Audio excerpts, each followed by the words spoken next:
everyone,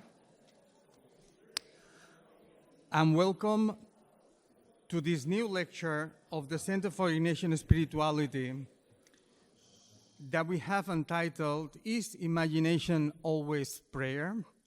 My name is Tomeu Estelrich. I am the director of the Center for Ignatian Spirituality.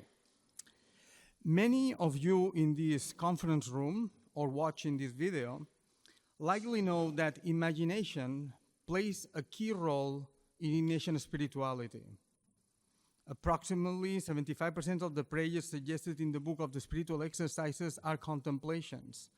That is, imaginative prayers in which we are asked to imagine the place, see the persons, observe, consider, and contemplate what they are saying, and behold what they are doing. We are invited to enter into the story imaginatively and become part of it. Additionally, at the end of each day of the month-long exercises, there is a contemplation called the application of the five senses.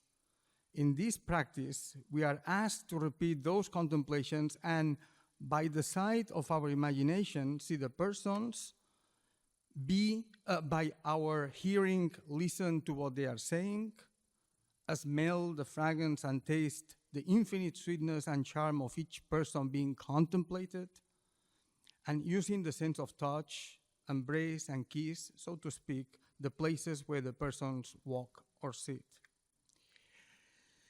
That's why today, Father Nicolas C of the Society of Jesus, professor of Fundamental Theology at the Pontifical Gregorian University in Rome and a Jesuit fellow here at Boston College, will lecture on this topic.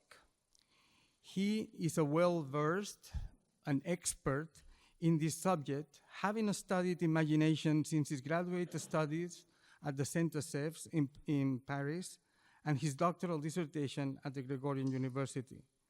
Specifically, he will address questions such as, why is this type of prayer important? What happens when someone says that they are not imaginative person? Or can only highly imaginative people access God? I've asked Father Nick to lecture for about 40 minutes, allowing time for questions and answers at the end. Please join me in welcoming Father Nick Steeves with a round of applause.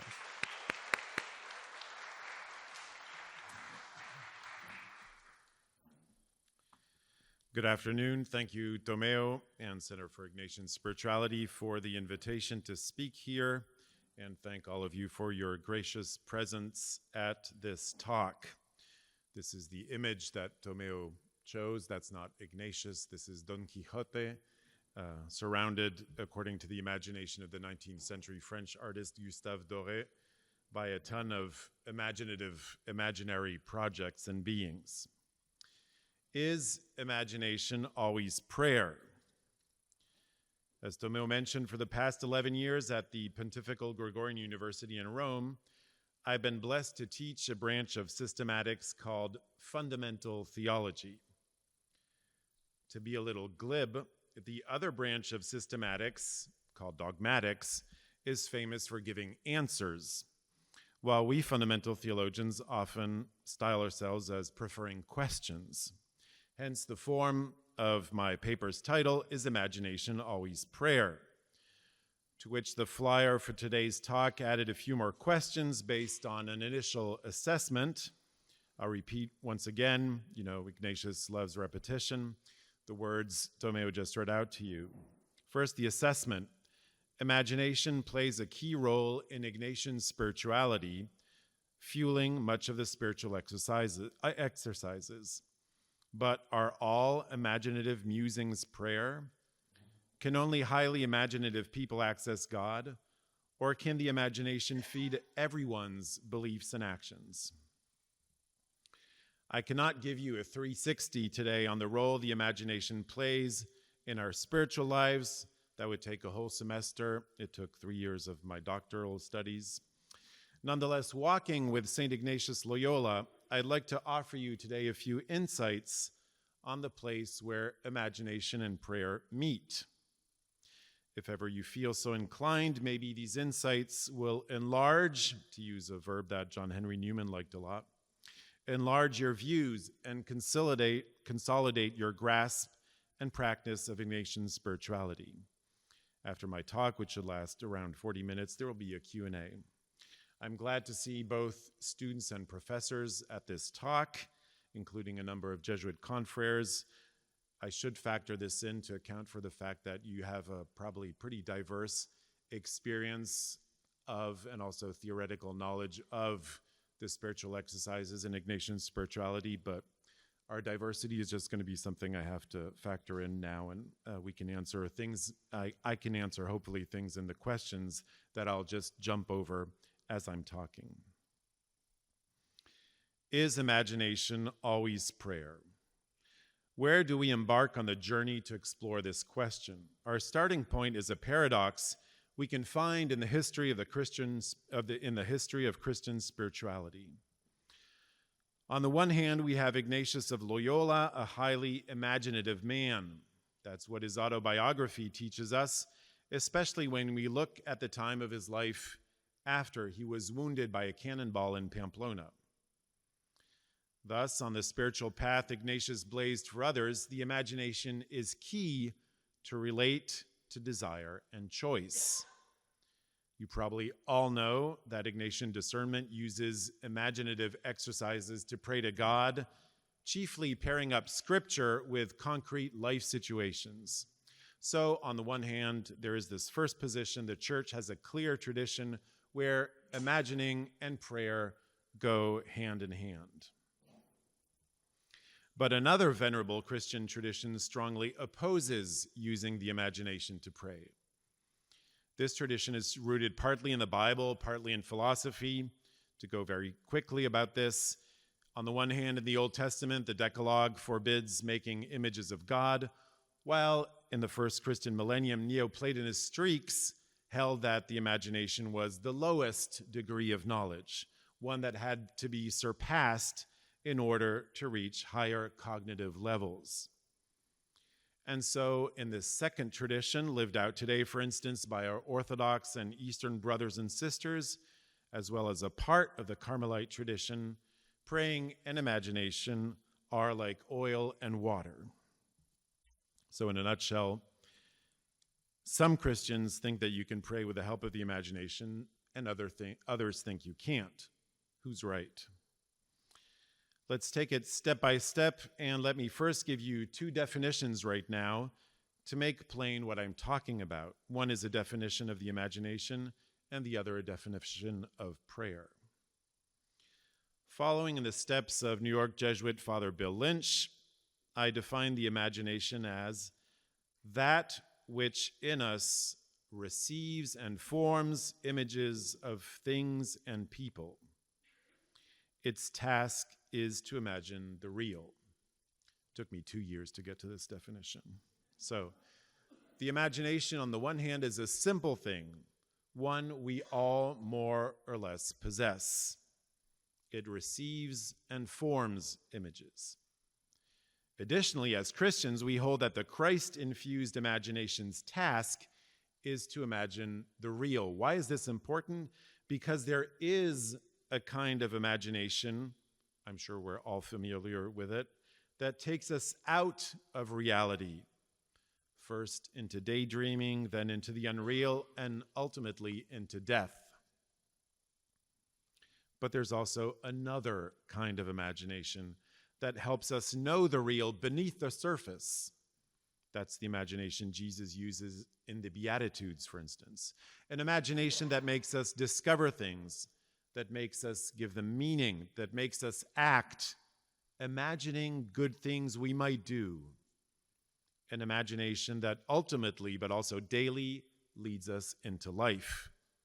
This is the kind of imagination that makes us seek and find God in all things. So while the imagination is a complex, ambiguous thing, here's my simple definition of it. As for prayer, I'm sure the specialists of spirituality here might have plenty of other definitions, but just for today, I'll define it simply as the act whereby God communicates himself to us by revelation and whereby we respond to God by faith. Divine revelation and human faith are the two sides of an ongoing conversation between divinity and humanity, in the words of St. Ignatius of Loyola, as when a friend speaks to a friend. With these two definitions in mind, let's pursue our path with Ignatius. Now, based on your own experience of using your imagination in prayer, just to get a feel for the level of experience here, how many of you have never used the imagination while praying? Okay. Based on your own experience of using your imagination in prayer, you might think we're going to start with the spiritual exercises first, but not just yet. Instead, let's start with the autobiography, or Pilgrim's Testament, according to Father Giger's new edition, where Ignatius tells us how he, by God's grace, effortlessly received life-changing mental images that made him know God and act accordingly for God. After the autobiography, we will move to Ignatius's spiritual diary and then only end with his spiritual exercises. Ignatius was a visual man, highly sensitive to the beauty of creation. His autobiography thus shares many grace-infused visions that helped him love and know God and choose to act for God. This, then, is my first claim. Using our imagination is not a deterministic mechanism that forces God to reveal himself or that forces us to trust in him. The autobiography teaches us that when we use our imagination, divine and human freedom are both always at stake. God's freedom, our freedom are always at stake when we use the imagination in prayer. Let's see some examples drawn from the autobiography. While convalescing in Loyola, in his family's castle, Ignatius imagined, I quote, what he would do in the service of a certain lady, the means that he would take to reach the land where she lived, the witty things that he would say, the words he would use when speaking to her, the feat of arms that he would perform in her service, end quote. This rather surprising overabundance of details from a usually reserved Basque man serves a purpose: to teach us how vain, unrealistic, and haphazard the imagination can sometimes be. Claim 2, imagining is not always praying. So I've already answered my main question, but you knew this all along. We all know this very well from our own experience of being distracted during prayer, whether communal prayer like Mass or the office, or individual prayer like meditation, the Rosary, or examining our conscience. Further, Ignatius, I quote, stopped to think, reasoning within himself, what if I should do this which St. Francis did, and this which St. Dominic did? However, he grew weary, I quote, he always dwelled at length upon whatever thought came to him, either regarding the worldly feats that he wished to perform, or the other for God that came to his imagination, until he would tire of it all and put it aside and turn to other matter, end quote. This went on for weeks until one day, finally, Ignatius perceived the diversity of the imagination, swayed by warring spirits. He made a theory out of his observation and practice. The imagination was indeed swayed by warring spirits, the good spirit and the evil. And so Ignatius's life teaches us this lesson, if we hadn't realized already, that the imagination is a locus, a place of spiritual experience. Ignatius did not merely receive unprocessed mental images, he subsequently reflected on them with imaginative insight. The autobiography says, his eyes were opened a little, obviously mental eyes. And so Ignatius experienced the first vision that the autobiography recounts one of Our Lady with the child Jesus, an image that rid Ignatius from the sensual, imaginative species that had previously been painted on his soul. What does this first vision recounted in the autobiography teach us? That there are good images and bad images, and that they chase each other away. Ignatius is never devoid of inner images, but this per se does not cause him sadness or desolation. And in this, he radically differs from those who reject images. Ignatius is not a Buddhist or a Platonist who casts out all mental images. He wants to heal the imagination, not to empty it. How? By driving out bad images with good images. And it doesn't matter whether it's a statue, a painting, an apparition, an inner vision. The only thing that matters here in this first vision is that Our Lady and the child Jesus' visitation consoles and heals him. So this is another lesson. The nature of the image does not matter as long as it changes what we know and do. And soon from its effects, Ignatius sees that this image, this vision, comes from God. This is a key point. We ought to avoid the romantic notion that the imagination is always a divine spark in us. But as Christians, we should also not heed anti-imaginative ideologies that hold that the imagination is only Satan's realm. In reality, as I already said, the imagination is a battlefield, and therefore we must act like Ignatius, discerning, reflecting in retrospect on our experience, and seeking the opinion of others in the church to appraise what the imagination leads us to know and do. The desires that present themselves to us through the imagination are to be discerned with the help of our wiser, more experienced sisters and brothers in Christ, that is, with the help of the church. Ignatius further elaborates on this point in Manresa, as the autobiography's heated imaginary battles tell us. Imaginary, not in the sense that they're unreal, in the sense that they're happening in his imagination. At first, in Manresa, Ignatius tells us he sees a beautiful, fascinating thing in the air that stirs up sadness and scruples within him. Then a vision of the Holy Trinity in the form of 3 musical keys causes him to cry and sob. Note how original this image of the Trinity is. I've never been to a church where there would be an altar painting, a reredos with 3 organ keys or 3 musical keys to figure the Trinity. It's not coming from the little office of Our Lady, which Ignatius was reciting at the time he gets this vision. So this is another important point. Ignatius teaches us in the autobiography that God reveals himself to the imagination as and when he pleases. I hope you've already had that experience, probably during the spiritual exercises. You might try so hard to imagine something, doesn't work. You walk out of the chapel, go to wash dishes or for a walk, and then suddenly the image that you are seeking for appears. That's the freedom of God to appear when he wants. Then comes in Manresa the vision of creation, as I quote, something white from which some rays were coming. Although the image is blurred, Ignatius is consoled, and we learn yet something else. What's important, the principle is not imagining many details.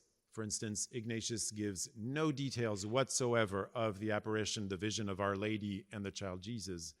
What's important is the strong inner experience he has of the mystery.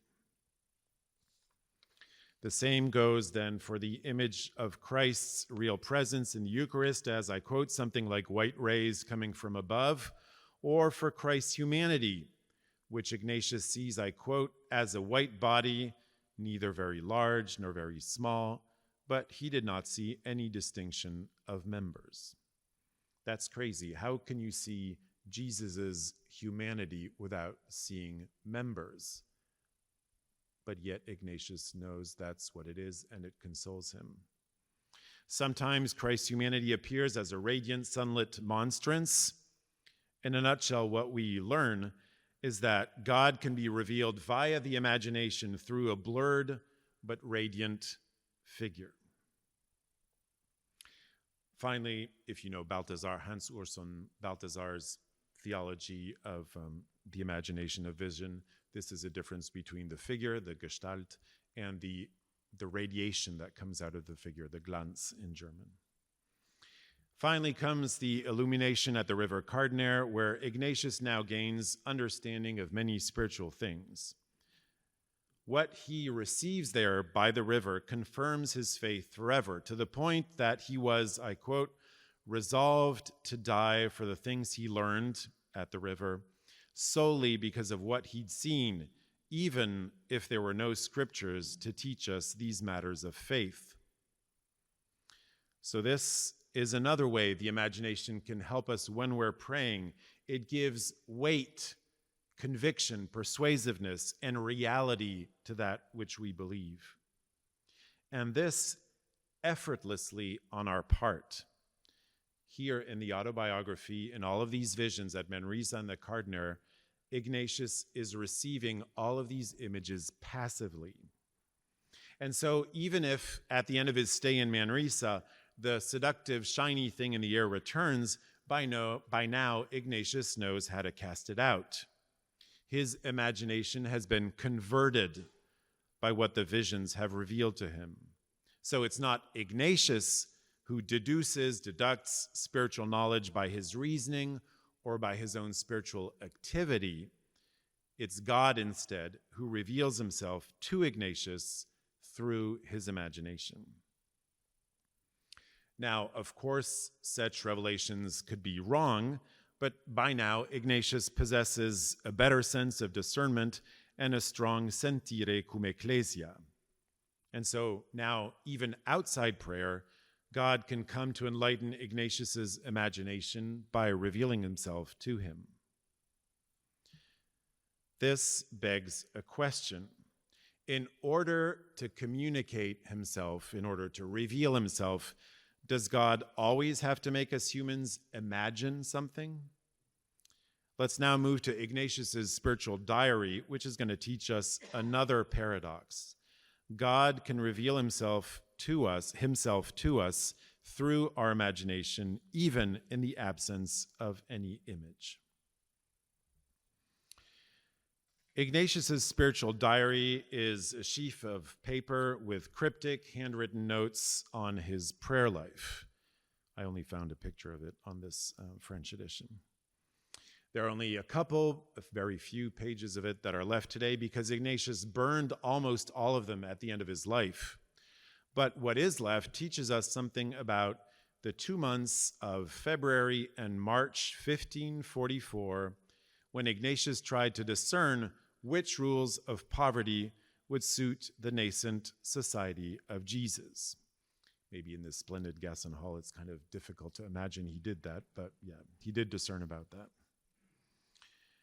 Earlier, Ignatius would typically have many Trinitarian visions at Mass and in prayer. I don't know if you can see, it's kind of small on the screen, but in the engraving on the top right-hand side, there's a vision of the Trinity. He often had that vision as he said Mass, but now, during these 2 months of discernment, even when he's saying a votive Mass of the Trinity, he seeks time and again the comfort and support of the Holy Trinity. Nada. No more visions of the three divine persons joined together. Ignatius, the diary reveals to us, was seriously disappointed. But in reality, this was his own fault. Indeed, after 10 days of discernment out of these 2 months, he had already chosen radical poverty for the Jesuits on rational grounds and with the confirmation of some inner visions of either one of the divine persons or of Our Lady. But this was not enough to satisfy what Pierre-Antoine Fabre, a specialist of Ignatian imagination, calls his spiritual gluttony. Ignatius was trying to use prayer or actually Ignatius used prayer to try and force the three divine persons to appear jointly to him, but in vain. Now, the takeaway here is not that the Holy Trinity chastises spiritual voyeurism. The paradoxical takeaway is that it was precisely Ignatius's failure to see the three divine persons jointly that helped him choose the right form of poverty for the Jesuits. His imaginative emptiness, void, was not a failed discernment. Rather, by giving up on seeing the three persons of the Trinity together, Ignatius's experienced spiritual poverty confirmed his choice of material poverty. In a nutshell, his poverty of mental imagery enabled him to choose economic poverty as a gift for him and his companions. What does this mean for our own use of the imagination in prayer, especially if we're trying to use imaginative prayer to discern and decide something important?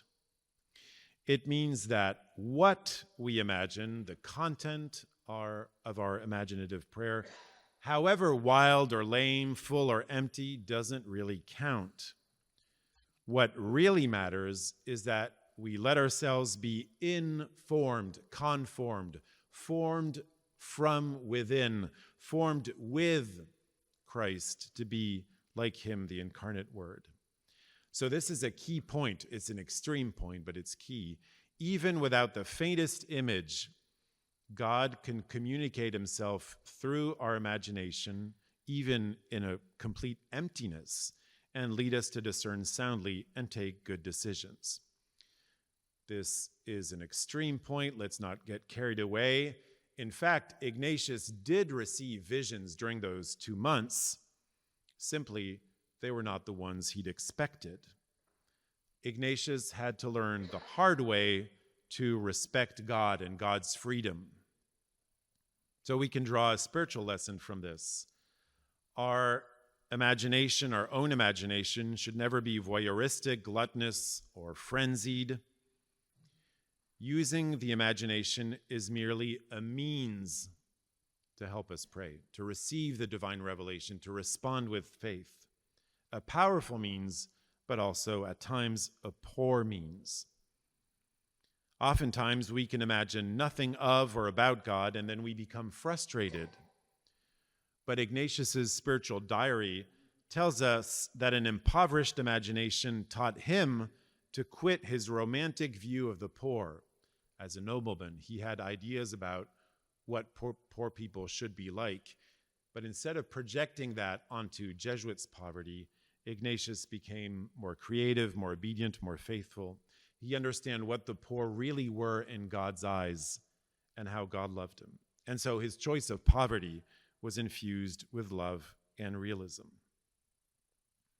Again, this hopefully can help us better understand how imagining helps us pray.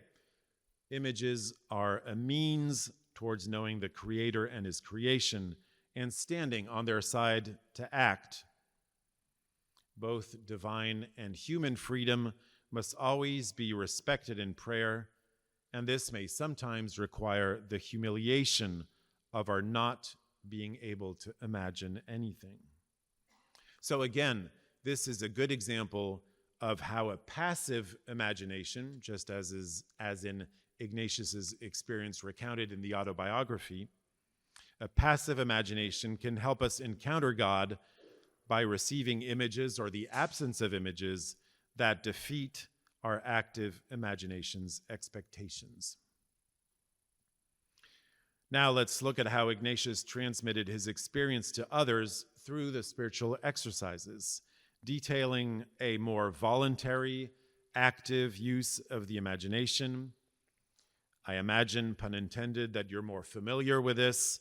Nonetheless, I hope that there might be some surprises here too, so keep your imaginations open. You all know that images and the imagination stand at the heart of the Ignatian exercises. Tomeo gave us the stat of 75% of prayers in the booklet of the exercise that rely on the imagination, but not in any old way. Images and the imagination in the booklet get directed, reframed with realism, discernment, and freedom. Let me flesh this out. Historians teach us that the late Middle Ages and early modernity were so full of images as to verge on idolatry. Huizinga's classic book, maybe dated a little now, but about the end of the Middle Ages and early modern ages, shows us people who were obsessed. They would run from church to church just to see the elevation of the host, not attending the whole of Mass, and so there was a frenzy for imagery. Somewhat like our postmodern culture today, the imagination of the people in Ignatius's time was so overrun with all manners of imagery that people's individual imagination was stilted, stunted, stifled. Like every Jesuit, Ignatius embraced the culture of his day and age, but like every good Jesuit, he did so with critical discernment. Thus, whether in the spiritual exercises, in his correspondence, or in spiritual direction, Ignatius helped other people let their imagination become freer and freer. For instance, rather than forcing everybody to have the same images he'd received, and he tells us of in the autobiography, he offers some non-biblical images in the booklet of the exercises, but leaves the exercitant free and the director free to use them or not. Sometimes Ignatius does suggest, rather with a lot of strength, enlarging our imagination with non-biblical elements to make our faith freer and more real, such as imagining the maidservant who walks to Bethlehem with Joseph and Mary, or the risen Lord's apparition to his Blessed Mother first thing on Easter morning. These non-biblical additions aim to open the exercitant up to something key in the exercises. From number 2 in the exercises, I quote, "Understanding the contemplated spiritual realities profoundly and savoring them interiorly." Somehow I find the English a little contorted, so I'll quote the Spanish and the Latin. "El sentir y gustar de las cosas internamente," or sensus et gustus rerum interior.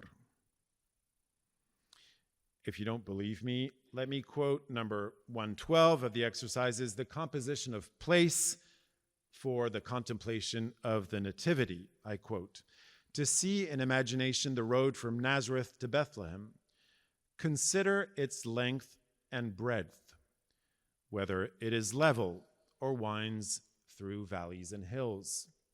Ignatius leaves you free to imagine that. He doesn't tell you to absolutely go online, look at Google Maps, and figure out where the Holy Family went. Quoting again, "Similarly, look at the place or cave of the Nativity, how big it is or small, how low or high, and how is it furnished?" Even in such a stylized, canonically regulated art as Eastern icons, we can see that the artist has made on one icon the grotto rather large, on the other rather small. What a glorious liberty this is, untethered by unverifiable contingent details while remaining realistic. Again, Ignatius doesn't want us to actually travel to the Holy Land and figure out exactly how things went historically. The realism is not in the historical details, it's how real it becomes for me. I might be in a moment of my life where I'm trying to stay on the straight and narrow, so imagining a narrow way is going to be good for me.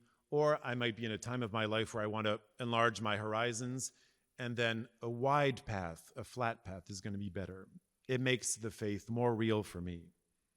This is another key point, therefore, of the Ignatian use of the imagination in prayer. The reality of our faith does not rest primarily on historical details that must be imagined, but on the salvation we experience firsthand by imagining the gospel scene for ourselves today. The imagination, in a way, helps us to be overwhelmed in order to surrender and turn to God. Obviously, we all know the imagination helps a lot in contemplative exercises whose subject matter is more narrative and biblical. So in the second, third, and fourth week of the exercises, like the incarnation, our Lord's public life, his passion, his resurrection.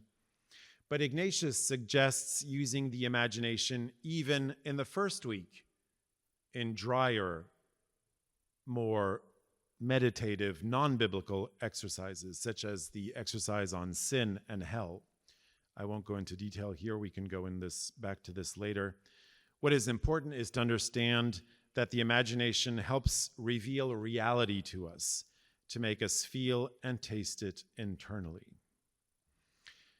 In fact, Ignatius claims, so I'm going back to this quote again, that what fills and satisfies the soul consists not in knowing much, but in our understanding the realities profoundly and in savoring them interiorly.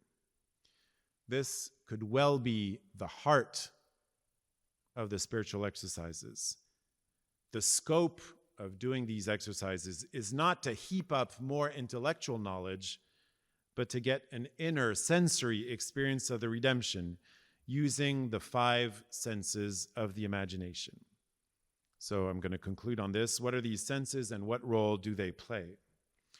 The senses of the imagination appear in the second week of the exercises in the application of the senses that concludes the contemplation of the Nativity. So whereas the first 4 exercises of the day are already imaginative, seeing the characters at the manger, observing what they say, considering what they do, the 5th and final exercise at the end of the day applies the 5 senses of the imagination and seeks to open exercitants to being touched entirely by God, to letting, as it were, divine revelation take flesh within their own body too. The aim, therefore, seems to me to be that of 2 Corinthians 3:18. I quote, "All of us with unveiled faces, seeing the glory of the Lord as though reflected in a mirror, are being transformed into the same image from one degree of glory to another. For this comes from the Lord, the Spirit." Therefore, the application of the 5 senses lets our imagination soar, reflecting in a mirror the glory of the Lord via various images of Christ, who is, in Hans Urs von Balthasar's wonderful phrase, the image of all images. The application of senses enables us to be once more images of God and helps us be saved. For us Christians, at the end of the day, prayer is not just an issue for the spirit or the soul, but also for the body, our physical body, and the body of the church. In the exercises, my body welcomes the body of Scripture to fit me better inside the body of the church. When I imagine Jesus in my prayer, I am actually allowing the very core of revelation, the incarnation of the Word in Jesus of Nazareth, to become incarnate in me, in my soul, in my spirit, in my mind, in my body. How? Precisely via the imagination that helps me embody, feel, and taste the Word of God who became incarnate for me and my salvation. In a nutshell, praying with St. Ignatius teaches us that using our imagination is not something superficial. It's something fundamental, radical. It goes to the heart of our faith, to the incarnation of the Word. Of course, Greek patristic scholars already said this. We ourselves need to let the Spirit of God take flesh within us, and therefore we need to use our imagination in prayer. Aristotle and Aquinas claim that we cannot know anything in this life if not via our senses and our imagination. And so, through our spiritual imagination, we let the Holy Spirit take flesh within us. This is how God wants to save us, through our imagination, not despite or without our imagination, but converting our imagination and using it in a way that is gracious and graceful. So what about the paradox I mentioned in the beginning, that there are two traditions in the church, one that advocates using your imagination in prayer and another one that says you shouldn't, or you should get rid of it as soon as you can? Well, we got those two traditions, one technically called cataphatic, the other apophatic, perhaps. But however we might personally prefer to pray, and this might depend on our age, on how many years we've been at this, at what we need at one time, we can pray with a more active imagination, or instead by trying to attain a kind of imaginative quietness within us. We should never forget that the incarnate Word took our flesh into account, took our imagination into account. He spoke to us through similes. Jesus preached with parables. And so he wants to reach us through our imagination. By grace, God uses our sick, wounded, obsessive, fixated, divided imagination to reconcile us with him, with others, with creation, with ourselves. And this can be realized in us in a special way. I'm not saying it's the only way, but in a special way, if we allow our prayer to be nourished by the Bible's many imaginative texts, the metaphors of the Psalms, the stories of Jesus' life and his parables, and so many other scriptural passages that are highly imaginative. Nonetheless, this is not the whole picture. For while the imagination ought to fully play its role in our lives, it should not try to take over and control everything. As theologians Victorines put it in the Middle Ages, the imagination is a wonderful servant, but a terrible mistress.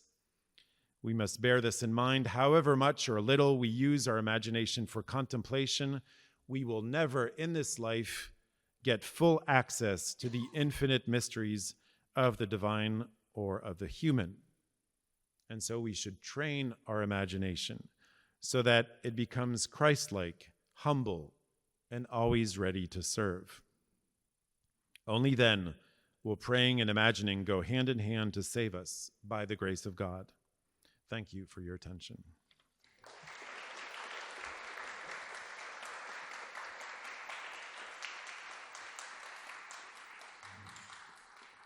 Now, do you have any questions?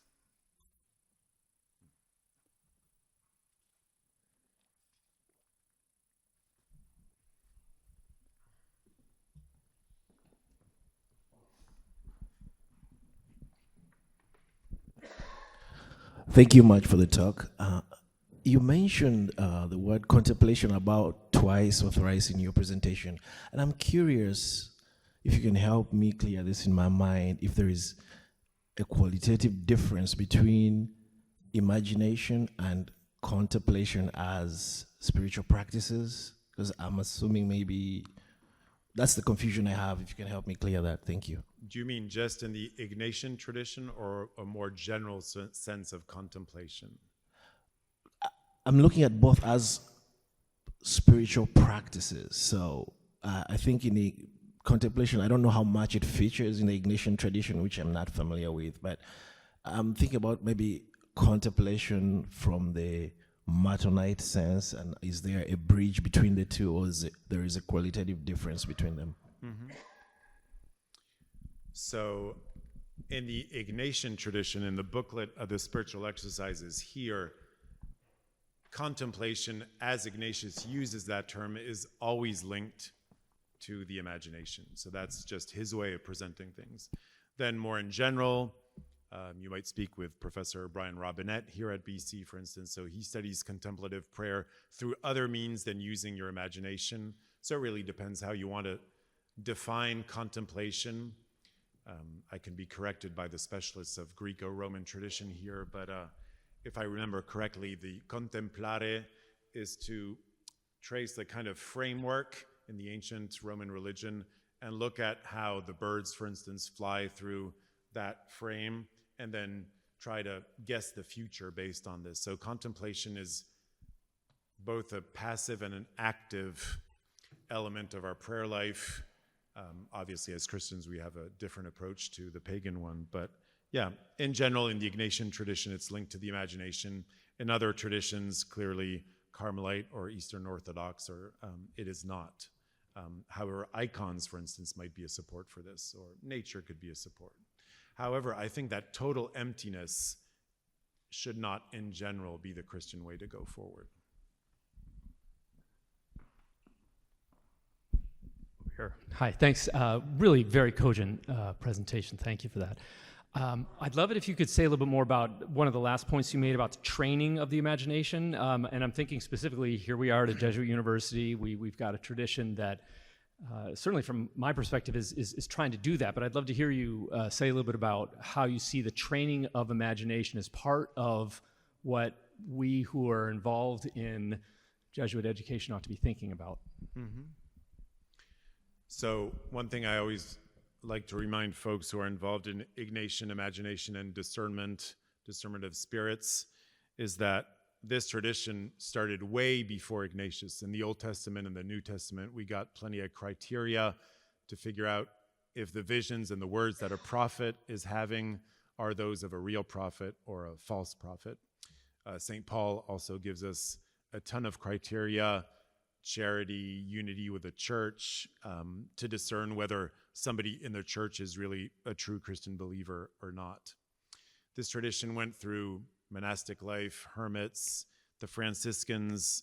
Bernard of Clairvaux arrives at Ignatius, and he transmitted this to us. So this is a theoretical for now and a historical approach to it. What I'm trying to emphasize is the tradition in the sense of an experience that's handed down from generation to generation. And so I think the training is like in sports or other kind of exercises, but going to somebody who has more experience than you do and talking with that person, figuring out how things go on in your own imagination.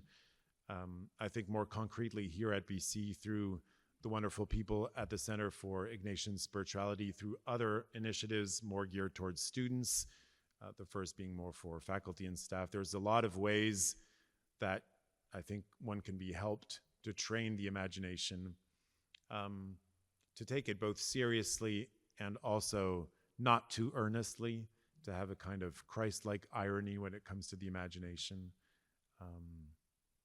Does that answer your question, or do you want more practical things? Okay. Well, I mean, doing the 19th annotation exercises is obviously one key way of getting acquainted with this experience. So either through the parish here or through the Center for Ignatian Spirituality, signing up for a 19th annotation retreat. Maybe if you don't have the time to do that, try to find a spiritual director who's well-versed in Ignatian spirituality, and start doing some exercises, start flexing your imagination and see if that works. There are some people who hate it, they can't stand it, or they can't stand talking about their imaginative experience in prayer. So that's one thing you can figure out with a spiritual director. And also figure out after a while if this particular director is working for you or not. I've had many over the years, and there is a sense when one finds finally, okay, this director is exactly who I needed right now. Isn't God great that I'm meeting this person who can help me?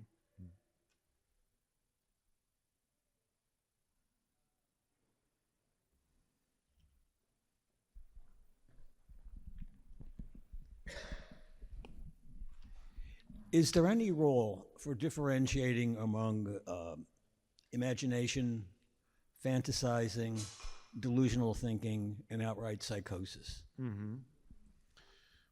Well, you're a medical doctor, so you would know more than I do on this, although we do have a kind of... But really within the spiritual life. And then a corollary would be, what about the role, as some monks have tried, of using psychedelics to broaden their prayer lives? So, as for etymology and origin of the word, fantasia in Greek, is one of the two Greek words for imagination. Eikasia is another. So fancy in English comes from fantasia, it's more the appearance. Eikasia is more the seeing. there was never a consistent translation into English between fancying and imagining. So it really depends on what authors you're reading. At a more practical level, I think Paul teaches us that, or Christ teaches us that we know people by their fruit, right? So nutty people whose fruits are, in a way, more dubious. I mean, okay, it takes a while, I guess, as we learn from the lives of the saints, right, to identify whether this particular mystic is really having a vision or they're crazy and they need serious medical help. Yeah. So I think a concrete evaluation, also as we were told and when we were trained for confession, making sure that people are taking their meds if they have to. I think our Ignatian approach enables us to have an individual, personal direction for this. Then there are nationwide delusions. The 20th century is full of them, so those Thanks. two.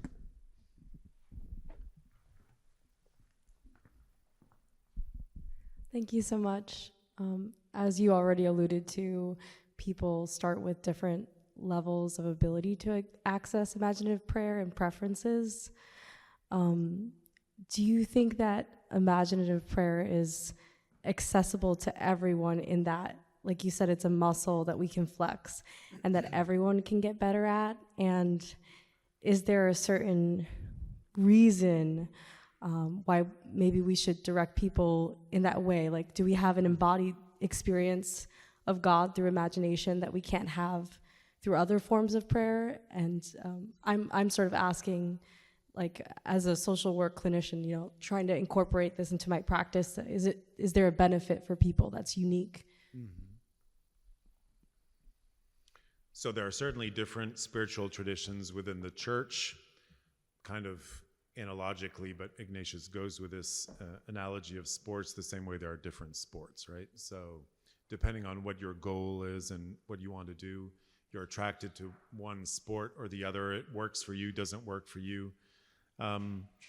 There are people for whom imaginative prayer does nothing, or it might do something for them in the beginning, and then little by little they get detached from this and go into more quiet forms of prayer. My study of the imagination led me to realize that it's probably the most efficient way of getting us to know, to act. Like, say you're building a team project, if you help people have a vision in the project, or in social work, you're helping a person have a vision of the better person they might be, moving away from the, self-pitying, victimizing image they have of themselves, taking that into account. But the same way the risen Lord has the wounds that we can see, the wounds are integrated and elevated into his risen body. I think when we tap into the imagination, we're more efficient. Maybe we don't always need efficiency. There are people who have no imagination, and so also today wanted to emphasize that they should not feel guilty because they can't use that form of prayer. But the same way when you preach, in general, it works better if you use images and not just concepts. It helps us see, and therefore, as animals, like to have a desire for the goal because we see it more clearly. But I would certainly not force anybody to use that kind of prayer. And there are ways in which individual prayer, like the rosary, somebody might just like saying the words like a kind of mantra. Some people like adding little clausulae to each Hail Mary to imagine more deeply the mystery that's being associated with that particular decade of the rosary. So it really depends on, I'd say there's a healthy personal approach to this. In my experience also, some people like Ignatius's very regimented step-by-step method of prayer. Others really don't like that, and they like to mix it all together to kind of have a smoothie of Ignatian prayer. Discuss it with your director.